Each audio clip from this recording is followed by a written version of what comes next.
Taking me to the top with you, huh? Oh my God, bro.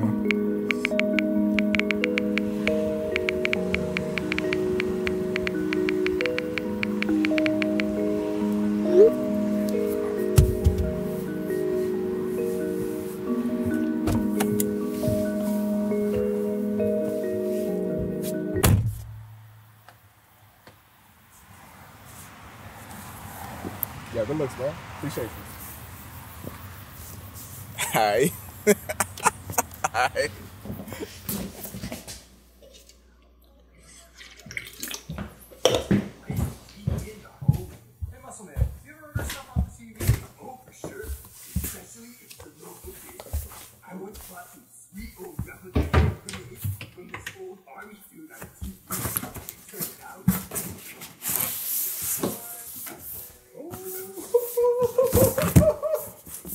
It's on.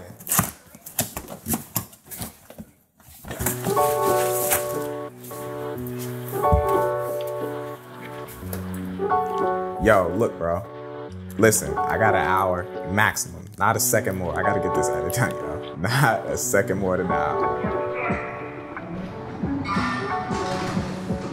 Oh, come on, bro. Oh, more drugs. Ooh, it's smoke. It's smoke. Yo, listen, we gotta get this done, yo.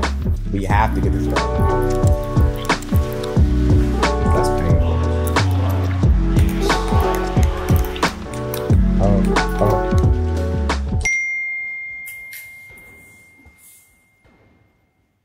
Fuck. Oh, fuck. No. Fuck. Yo, what's good, man? Hope y'all enjoyed that short film, that hilarious, relatable short film. This video was originally just gonna be a lighting technique video because I like to practice my lighting, and I was just gonna give y'all some tips on how y'all can create some motivated nighttime looks. But I'm like, yo, let me put together a short story, something relatable to pretty much every editor out there. Everybody has had an edit due. They either got their homies in the group chat hyping them, or their girlfriend or their wife hyping them to do something other than what to do.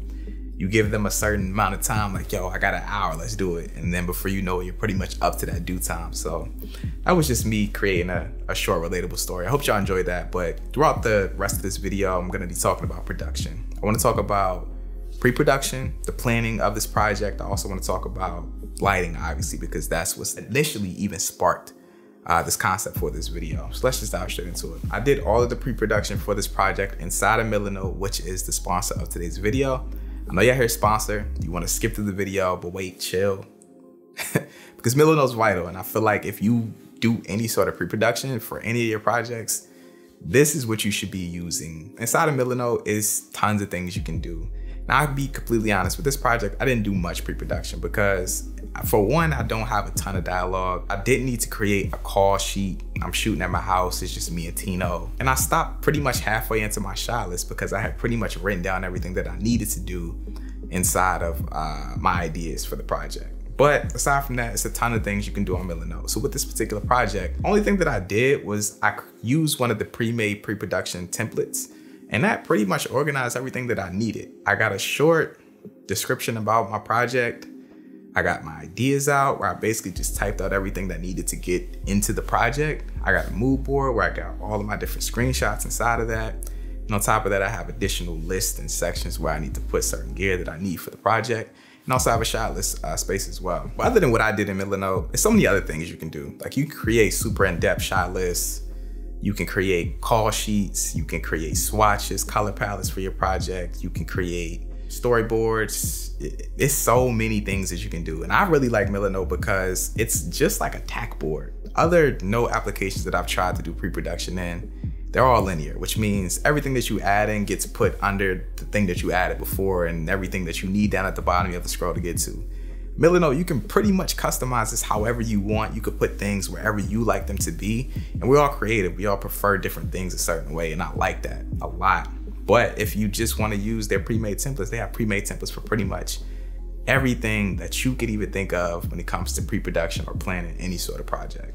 So Milano's dope. It's gonna be a link down in the description for you guys to go check that out. I highly recommend it if you're doing any sort of pre-production for your projects. This is the one to use. I use it for everything. And there's no way that I'm going back to using a linear notes app. It's just not the play. It's just not the play. I'm just gonna go through the different acts for the short film. You got act 1, which was me at the laptop, the intro.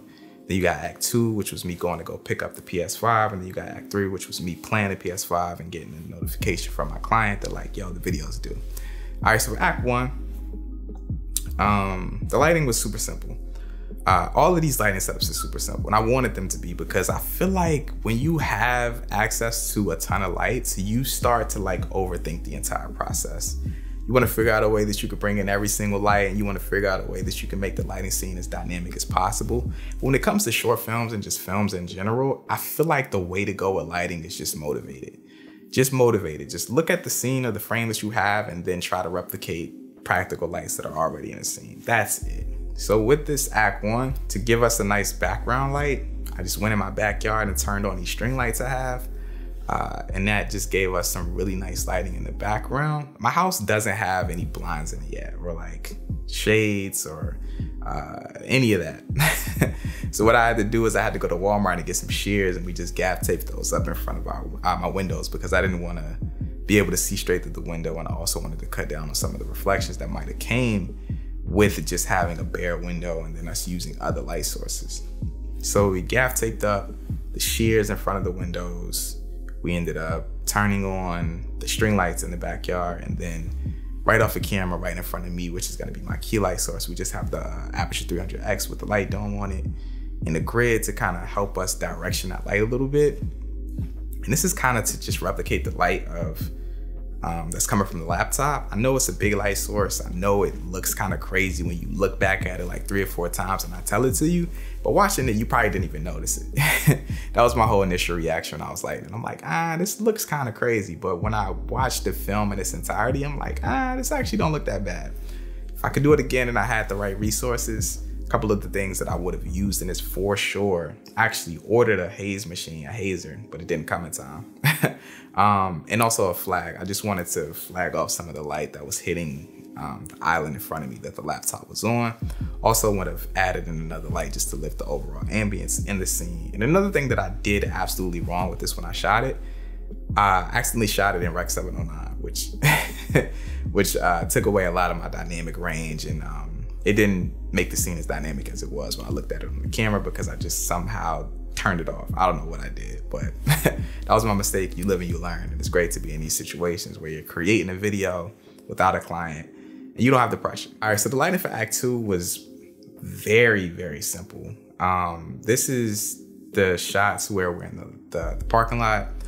Basically pull into the parking lot. For the first shot that you see, the establishing shot for that scene, it's just the camera on a tripod. It's no additional lights other than the lights that are in the parking lot. I just wanted to shoot that raw because I knew once I brought in the light was gonna create some crazy reflections, and then you will also see where the light ends on the ground. So I'm like, yo, let's just shoot this bare.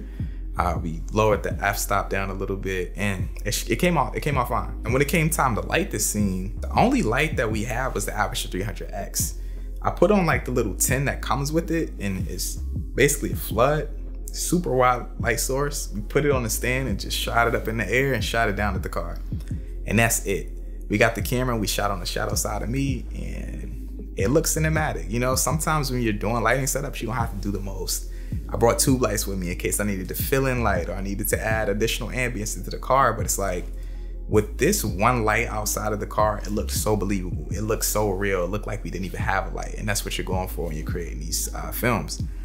So the lighting setup for that was super simple. I didn't really talk about the cameras or the lenses or anything like that, I realized, but we shot this entire thing on the Canon C70, and we switched between 3 lenses. It was either the Sigma 24mm f1.4, the Canon 50mm f1.2, or the Canon 100mm f2.8. I have a video coming later this week about the lenses that I use and why I use them. So stay tuned for that, but everything that I'm talking about will be down in the description if you want to check that out at all. So yeah, with this scene, the majority of pretty much all of it was filmed on the Canon 50mm. All the close-up shots of me in the car, the shot of me getting out of the car. The only lens swap that we had was the Sigma 24, and we used that for the wide establishing shot of me driving in, and we also used that for the wide shot of me getting the box from Tino as he handed it to me. So for take 3, the lighting setup here was probably the most complex, even though it didn't really feel complex, and I honestly feel like it might have been over the top also. This is the scene of me walking into my living room and setting up the PS5 and then playing the PS5 and all of that. We put the 300X outside of the house and we shot it up in the air and we shot it through the window very dimly. And the reason we did this is we just wanted to kind of replicate the moonlight look, the look of moonlight coming through the window, just to establish that it's nighttime right now. You know, we wanted to feel like it's nighttime. We wanted to keep everything cohesive. So we brought that outside, we shot it up in the air, and we shot it through the house. Now, when it comes to the key light for this, we used one of the Nanlite Pavo tubes. We put this on a Junior Boom arm. I love this Junior Boom arm, man. I keep saying I'm gonna make a video about it and I'm gonna talk about it more. But this thing is incredible, man. I'm so used to like just filming off of C-stands and having like a boom arm on it. This Junior Boom arm is great because it allows you to extend lights or extend cameras or extend pretty much whatever you mount to. It's so far away from the actual stand that you can create such dynamic scenes, and you can you know, light scenes without worrying about getting the stand in the shot. And I love that. So we basically put a Pavo tube on a Junior Boom arm and we extended it out and put it right over top of the TV.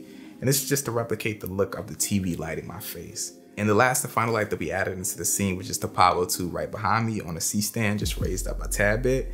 And we set the color temperature of that to something a little bit more cooler to give off that blue tone. I didn't really talk about it, but when it came to the white balance setting for this shot, I decided to set the key light, the Pavo tube, the one that's lighting my face, I set that to a warmer tone, something around 3200 Kelvin, and then the 300X outside of the window was set to 5600 Kelvin. Then I set my white balance in camera to around 3200 Kelvin. And the reason that I did this was just to create color contrast inside the camera, something that I didn't have to do in post. The fact that my white balance was set at a warmer tone, pretty much anything else that's cooler is gonna feel super cool. And when you're replicating the look of moonlight, you want it to be bluish. So that's that. That's my short film, my hilarious short film about having a deadline. Those are the lighting setups that I did for this. Again, go motivated with your lighting if you're trying to do anything that comes to film. It's just easier. It looks real, it looks believable when it looks like it's not any lights inside of the scene. If you have any other questions about this short film, about anything that we did, drop those down in the comment section. I'll make sure to get to those. If you enjoy a video like this, you enjoyed this video, make sure to drop it a like. You enjoy videos like this, consider hitting that subscribe button. But with that being said, I'm out, y'all. Peace.